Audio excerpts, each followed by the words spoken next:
क्या चीज? Number plate है ना इस साइड पे RIK 84। अस्सलाम वालेकुम and welcome to another Musafir blog. Pakistan के आखिरी विलेज जो शाह सलीम का है, जिसके बाद अफ़गानिस्तान का बॉर्डर आ जाता है, यहाँ पे कुछ टाइम स्पेंड करने के बाद, लोकल लोगों से इंटरेक्शन करने के बाद, थोड़ा बहुत रेस्ट करने के बाद अब हमारी वापसी थी यहाँ से। और प्लान ये था कि गरम चश्मा तक हम वापस जाएँ और वहाँ पर नाइट स्पेंड करें और नेक्स्ट डे मॉर्निंग में हम अरकारी के लिए निकलें। ये वो चढ़ाई थी जिसने आते हुए अच्छा खासा ख्वार किया था, और यहाँ पर हमें वो बच्चे मिले थे जो बेचारे कुछ खास हेल्प नहीं करना चाह रहे थे, लेकिन अब बच्चे क्या करते हैं।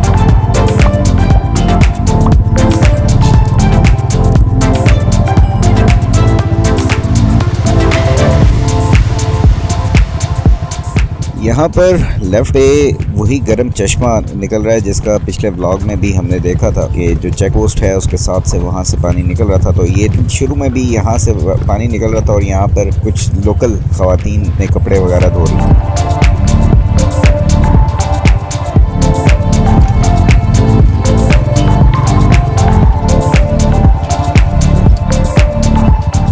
दूर दराज इलाकों में ट्रैवल करने से और वहाँ पर मौजूद लोगों को देखने से और उनका रहन सहन देखने से चीज़ें हैं जो इंसान को समझ लगती हैं कि यार वो इस पूरी कायनात में ज़र्रे के बराबर उसकी हैसियत। आप ये देखो कि अभी हम सिर्फ पाकिस्तान के अंदर हैं और अपना कितना दिल का जोर लगा के हम सोचते हैं कि यार हम रिमोट एरियाज में आ गए कहीं पे, लेकिन ये it's just tip of the iceberg. अभी यहाँ से आप आगे जाएंगे तो फिर नेक्स्ट बॉर्डर क्रॉस करो तो नेक्स्ट कंट्री आ जाती है, फिर उसमें आप रिमोट एरियाज में चले जाते हैं कि कहाँ पे वहाँ पे भी लोग हैं, फिर वहाँ से आगे उसके अगला मुल्क शुरू हो जाता है and the list goes on. फिर पूरी दुनिया को फिर अगर आप पूरी इस यूनिवर्स के कॉन्टेक्स्ट में देखें फिर वो कितनी बड़ी है, और फिर आप कितनी यूनिवर्सेस हैं हमारे ये प्लानिटरी सिस्टम, यानी इतने बड़े सिस्टम में आप कितना छोटा सा वो में आप समझते हैं। और वैसे अगर आप देखो अपने आप और अपने ही उसमें सोचो तो फिर समझते हैं बंदा इंसान के यार मैं पता नहीं क्या दो चीज़ है। लेकिन जब आप निकलते हैं बाहर और इस पूरी दुनिया को ऑब्जर्व करना शुरू होते हैं तो फिर आपको पता चलता है कि यार इस बड़ी लार्जर गेम में आप क्या है सब कुछ भी।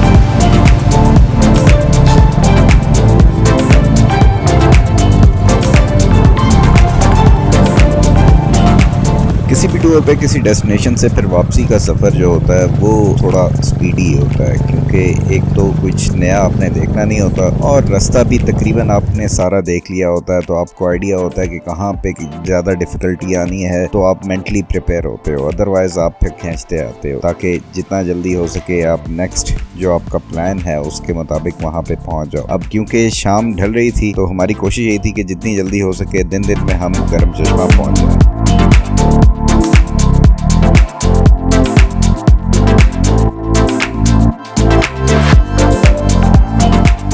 टेक्निकली मैंने कभी अपने आप को एक्सपर्ट नहीं समझा मोटर बाइक्स में या इवन गाड़ियों में, क्योंकि ज़्यादा टेक्निकल नॉलेज वो मेरे पास है नहीं, मगर कुछ जो प्रॉब्लम्स आती रहती हैं सफ़रों में उससे थोड़ा सा चीज़ें बंदा सीखता रहता है। तो उसकी वजह से ये कि ऑफ रोडिंग में सबसे ज़्यादा प्रॉब्लम्स आती हैं आपको टायर के। अगर आपका टायर कमज़ोर है तो फिर टायर पंचर होगा, और बाइक का टायर चेंज करना या उसमें पंचर लगाना वो अजाब है। तो इसलिए टायर आपके अच्छे होने चाहिए। आजकल ट्यूबलेस टायर चले हुए हैं और ट्यूबलेस टायर की परफॉर्मेंस भी बहुत अच्छी है। मैंने टूर के दौरान बहुत सारे लोगों को ऐसा मिला हूँ जिन्होंने ट्यूबलेस टायर लगाए होते थे and they were very comfortable with it. Initially मुझे था डाउट कि शायद इसकी परफॉर्मेंस ऑफ रोड पे अच्छी ना हो, लेकिन दे परफॉर्म रियली वेल, तो उसमें ऐसी कोई प्रॉब्लम नहीं है। सेकेंडली आपके लीवर्स जो हैं वो ऑफ रोडिंग कर रहे होते हैं तो उसमें गिरने का खदशा होता है, तो वो भी टूट जाते हैं, तो वो लीवर्स आपके पास वो होने चाहिए। फिर क्लच प्लेट्स और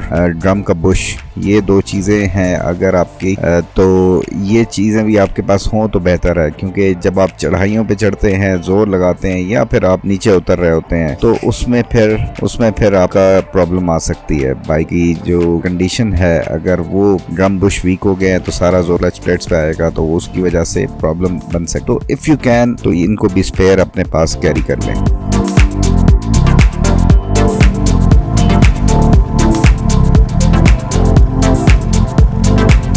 जाते हुए भी और अभी वापसी पे भी मैंने बहुत सारे लोगों को देखा जो यहाँ पर मछली का शिकार कर रहे थे। कुछ ने जाल पकड़ा हुआ था और वो दरिया में जाल डाल के वहाँ से मछलियाँ पकड़ने की कोशिश कर रहे थे। कुछ ने फिशिंग लाइंस पकड़ी हुई थी, लेकिन दोनों बड़ा डिस्क्रीट तरीके से ऐसी जगह पर वो जाल लगा रहे थे जहाँ पर कोई बहुत दूर से कोई लोग उन्हें देख ना लें, या जो फिशिंग लाइन से कर रहे थे शिकार वो भी बड़ा छुप छुप के इधर उधर देख के। तो मेरे ख्याल से मछली के शिकार पे पाबंदी होगी, इस वजह से वो छुप छुपा के अपना काम कर रहे थे।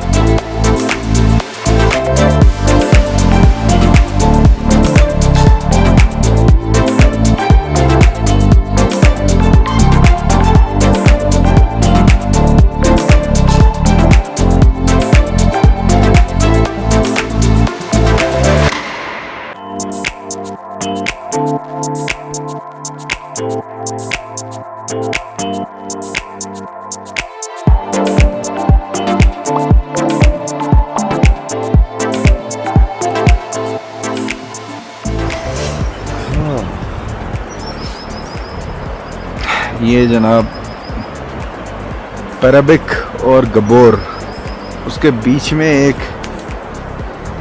एफसी की चेक पोस्ट आती है, वहाँ पे मैं खड़ा हूँ। लेकिन जो यहाँ का सीन है यार, ये जाते हुए मुझे बहुत ज़्यादा खूबसूरत लगा था। ये आप चेक करें कैसे बीच में बिल्कुल दरख्तों के दरिया आ रहा है और वहाँ पर इतना बेहतरीन घास है ना यार, मैं कहता हूँ कमाल। जाते हुए मैंने कहा था कि यार यहाँ पे हम कैंपिंग करेंगे, लेकिन बात टाइम से ही आ गए हैं, तो फिर लगे चले जाते हैं और जाके गरम चश्मा में वहाँ पे कोई कमरा देखते हैं और फिर उधर जाके डाटा शेटा सीधा करते हैं, कमर भी सीधी करते हैं। आज का जो टारगेट था वो हमने पूरा कर लिया। आज का हमारा टारगेट था शाह सलमान और गबोर और पैराबिक और गरम चश्मा। तो ये हमने सारे जो है ना टच कर लिए हैं। अब वापसी है, वापसी गरम चश्मा पे कर लेते हैं और उसके बाद फिर वहाँ से अरकारी विलेज उसके लिए निकलेंगे।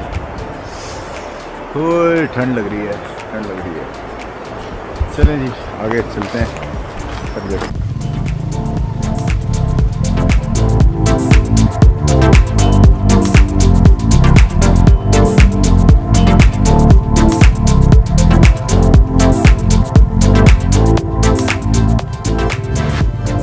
एक चीज़ है जिसको मैंने बड़ा मिस किया, वो थे वाटर क्रॉसिंग के लिए आपने शूज़ प्रोटेक्टर टाइप की एक चीज़ मिलती है। वो आप कवर सोचते हैं वो आप पहन लेते हैं, जूतों की तरह ही पहन लेते हैं, तो आपके जूतों के ऊपर से वो आ जाते हैं और आपके वाटर क्रॉसिंग के दौरान फिर पानी आपके जूतों में नहीं जाता। तो वो मैंने लेके तो रखे हुए थे, लेकिन यहाँ पर जब आ रहा था मैं चित्राल तो वो लाना मैं भूल गया। तो वो अगर होते तो यहाँ पे क्योंकि वाटर क्रॉसिंग्स बहुत ज़्यादा थी तो उसमें काफ़ी हेल्प हो जाती। लेकिन ये कि जूते भी अच्छे थे तो पानी उस तरीके से नहीं घुसा जिस तरह से, यानी कि अगर कोई हल्के जूते होते तो उसके अंदर पानी आना ही आना था।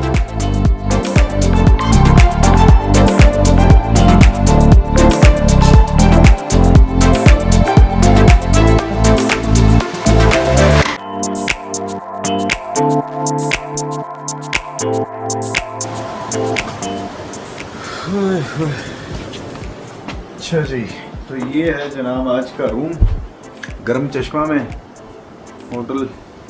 दरिया के बिल्कुल ऊपर, आवाज़ पीछे आ रही होगी आपको, ठंड लगना शुरू हो गई है मुझे। अब यहाँ पे चार्जिंग वगैरह का सिस्टम देखते हैं कैसे किया जाए, क्या किया जाए। फिर उसके बाद